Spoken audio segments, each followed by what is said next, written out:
नमस्ते फ्रेंड। आज आज हम सीटेट 2021 का जो इंग्लिश साउंड है हम वो देखने वाले हैं। देखो, फोनिम।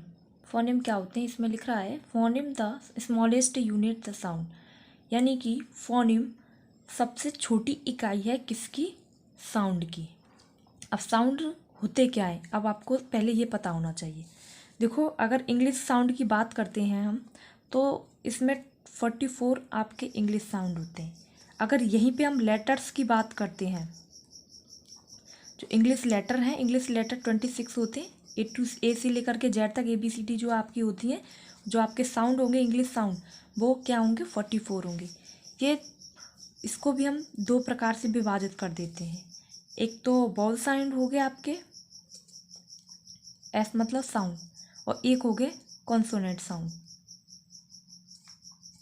जो वॉवल साउंड होते हैं वो आपके होते हैं 20, और जो कॉन्सोनेंट साउंड होते हैं वो 24 होते हैं। और वॉवल साउंड को भी पेपर में सीटेट में पूछते हैं कि मोनोफ्थोंग्स क्या होते हैं, डिप्थोंग्स क्या होते हैं। तो जो वॉवल साउंड होते हैं वही इनके प्रकार हैं। जो वॉवल हैं उनको दो प्रकार से विभाजित कर दिया गया है। मोनोफ्थोंग्स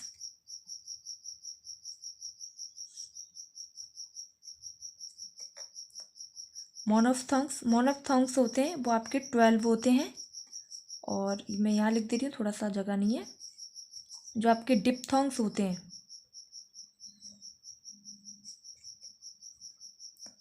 वो आपके 8 होते हैं। डिप्थोंग्स को ग्लैड भी बोलते हैं। कभी आ जाए कि डिप्थोंग्स यानी कि जो ग्लैड शब्द आ जाए तो कन्फ्यूजन नहीं होना है, क्योंकि जो ग्लैड है उसी को डिप्थोंग्स बोलते हैं। तो ये डिप्थोंग्स होते क्या है और मोनोप्थोंग्स होते क्या है? देखो, मोनोप्थोंग्स का मतलब होता है सिंगल साउंड। क्या होता है? Single sound. अगर हम डिप्थोंग्स की बात करें, जो डिप्थोंग्स है वो होते हैं आपके मिक्स्ड साउंड होते हैं।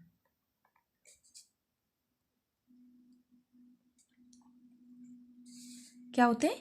मिक्स्ड साउंड, यानी कि सिंगल साउंड, यानी कि एक ही साउंड, यानी कि एक लेटर रहेगा तो उसका एक ही साउंड बनेगा, ना कि डबल साउंड। और कुछ जो डिप्थोंग्स होते हैं उसके एक लेटर रहेगा पर लेकिन उसके डबल साउंड बनते हैं। जैसे कि आपका AU, तो ये क्या है? आपके मिक्स साउंड है। अगर मैं यहीं पे आपको बात करती हूँ, A है, I है, तो ये क्या है? सिंगल साउंड है। तो यानी कि फोनेम क्या हो गए? वह इकाई, वो सबसे छोटी इकाई है किसकी? ध्वनि की। जो आपकी जो इकाई है ये सब आपके इसी में आ जाएंगी, यानी कि मोनिफ में। और फोनोलॉजी क्या होता है? देखो, फोनोलॉजी, फोनो तो आपको पता पड़ गया, फोनो यानी कि ध्वनि, लॉजी यानी कि अध्ययन। लॉजी का मतलब क्या होता है? अध्ययन, यानी कि ध्वनियों का अध्ययन।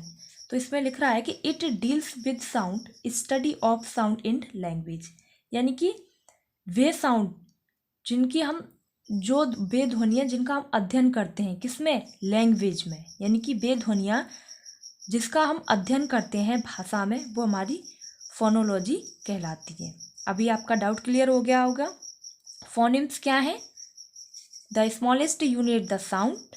एंड फोनोलॉजी क्या है? जो कि हम फोनिम को स्टडी करते हैं, यानी कि फोनोलॉजी यानी कि जो हमारी ध्वनियाँ हैं उनकी हम स्टडी करते हैं इन द लैंग्वेज में। ठीक है। और आपके साउंड आपको पता ही हो गया, साउंड कितने हो गए? 44 हो गए। वाउल साउंड आपके 20 हो गए, कॉन्सोनेंट साउंड आपके 24 हो गए। और इसी को, जो वाउल साउंड है, उन्हीं को 2 टाइप्स में डिवाइडेड किया गया है। एक तो मोनोफ्थोंग्स, एक डिप्थोंग्स। मोनोफ्थोंग्स यानी कि सिंगल साउंड। सिंगल साउंड कितने होते हैं? 12 होते हैं। डिप्थोंग्स को सेकंड हम ग्लैड्स भी बोलते हैं, आता है ये सीटेट में। ठीक है। और ये टोटल कितने होते हैं? 8 होते हैं। और ये होते क्या है? मिक्स्ड साउंड होते हैं। ओके। अब बात करते हैं हम मॉर्फिम। देखो, मॉर्फिम क्या होती है? तो the smallest unit of word, यानी कि वह सबसे छोटी इकाई किसकी होती है? शब्द की। यहाँ पे किसकी बात हो रही थी? साउंड की। यहाँ किसकी बात हो रही है? शब्द की हो रही है। वर्ड में यानी कि शब्द की। Smallest meaningful unit in language, यानी कि जो शब्द होता है हमारा, वो क्या होता है? कोई ना कोई अर्थ बताता है। एग्जाम्पल के लिए, जैसे कि मैंने लिख दिया डॉग,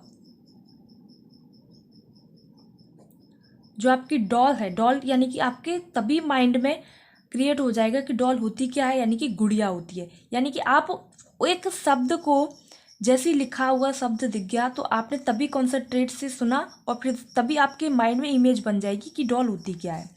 फिर जो स्मॉलेस्ट मीनिंगफुल जो कॉम्बिनेशन ऑफ साउंड, जो ध्वनियाँ हैं, ध्वनियों का जो एकीकरण एकत्रित करके जो कॉम्बिनेशन बनाया गया है वो क्या है, हमारा मॉर्फिम कहलाता है।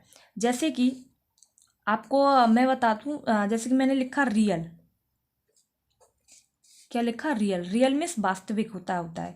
तो देखो इसमें साउंड लगे हुए हैं, रियल में साउंड यानी कि कॉन्सोनेंट है, री है, ई है और ए है, एल है। यानी कि जो साउंड है, साउंडों का जो एकत्रित रूप है उसको हम क्या कहते हैं, मॉर्फिम कहते हैं। यानी कि स्मॉलेस्ट जो मीनिंगफुल जो कॉम्बिनेशन बनाया जाता है वो हमारे क्या कहलाते हैं, मॉर्फिम कहलाते हैं। अब देखो इसमें भी आया मॉर्फोलॉजी। लॉजी यानी कि आपको पता है अध्ययन करना होता है, किसी की स्टडी करना होता है। तो अब हम किसकी स्टडी करेंगे, स्टडी ऑफ वर्ड फॉर्मेशन, यानी कि हम शब्द को हम किस प्रकार से बनाएं, जो इंग्लिश में जो वर्ड होते हैं किस प्रकार से हम बनाते हैं। जैसे कि आपने देखा होगा सफिक्स एंड प्रीफिक्स, जो सफिक्स होते हैं and prefix, suffix and prefix. जो सफिक्स और प्रीफिक्स किस में आते हैं, आपके मॉर्फोलॉजी में आते हैं। कभी कभार जैसे कि सीटेट में क्वेश्चन आ जाता है कि जो आपके सफिक्स हैं वो किस में आएंगे, तो आपको किस में लगाना है, मॉर्फोलॉजी में लगाना है। अब बात करते हैं सिंटैक्स। तो ये सिंटैक्स क्या होता है कि सिंटैक्स इसमें दे रखा है कि जो सिस्टम ऑफ जो रूल्स होते हैं, system of rules for the structure of sentence in a language. यानी कि जो जिस प्रकार जो आपके नियम, जो भाषा के नियम होते हैं और उसका जो ढांचा होता है, यानी कि जो सेंटेंस आप जब बनाते हो तो आपको प्रेजेंट पास्ट फ्यूचर आपको पूरे पढ़ने पड़ते हैं। यानी कि आपको रूल्स याद करने पड़ते हैं इंग्लिश के लिए।